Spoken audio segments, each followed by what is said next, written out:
Whatever fire encounters, it changes. And last week, we kicked off a series we're calling Two Big Questions, where we're looking at the questions we ask you to consider at the end of our service, which are, God, what are you saying to me? And what do you want me to do about it? Every week across all of our campuses, we ask you guys to respond to God using those two questions. And some of you might come down and get prayer from someone on our prayer team.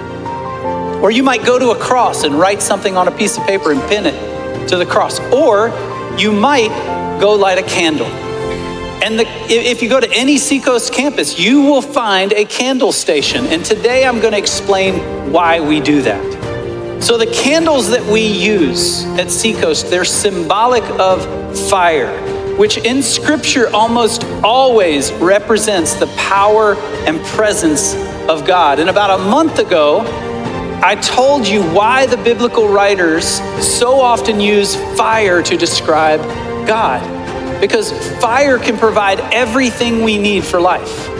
It can provide food and water, light and warmth, protection and safety. But at the same time, fire consumes everything it encounters until nothing remains. And what great respect is due to something that has the power to both give us life and yet consume us completely. That is why the biblical writers so often used fire to describe God. You see, just like God, fire is strong and powerful. Fire brings light into darkness. Fire changes everything it encounters.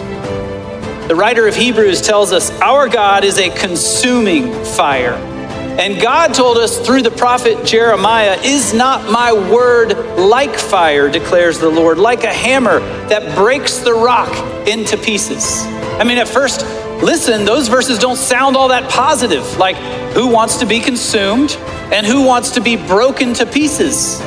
But what if the fire of God's presence is the pathway towards the life He died to bring us? What if that's true?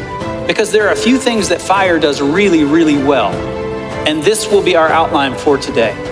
Fire reveals, fire destroys, and fire refines.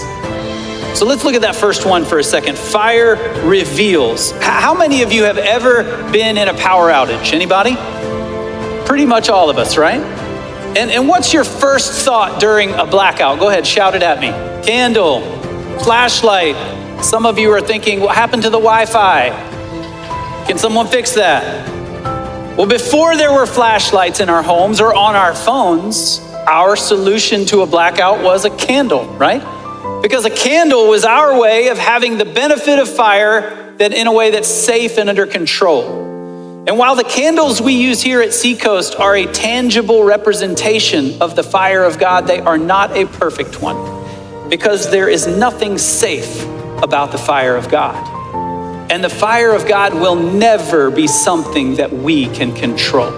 And there's a story in the Old Testament that helps us understand this. And it also just so happens to be the biggest showdown in all of Scripture next to the cross. In 1 Kings, we meet the prophet Elijah. And at this time, Israel and all the surrounding nations had been in a drought. 3 years, no rain. And not only were they in a drought, but they were also under the leadership of King Ahab, who was Israel's worst king to date. In fact, in chapter 16, we read, Ahab, son of Omri, did more evil in the eyes of the Lord than any of those before him. How'd you like that to be your tagline of how you're remembered? And not only was he a terrible king, he was married to Jezebel, who was a terrible queen. And you guys know this. You know Jezebel was awful. The reason I know it is because none of you ever thought when your baby girl was born, what should we name her? Jezebel, little baby Jezebel. None of you thought that. That didn't happen. Because Jezebel worshiped the pagan god Baal, Ahab and many in Israel also began to worship the pagan god Baal. Well, eventually Elijah was sent by God to get involved, to call the people back to God.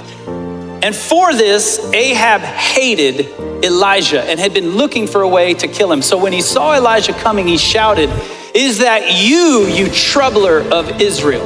Well, I've not made trouble for Israel, Elijah replied, "But you and your father's family have. You have abandoned the Lord's commands and you followed the Baals."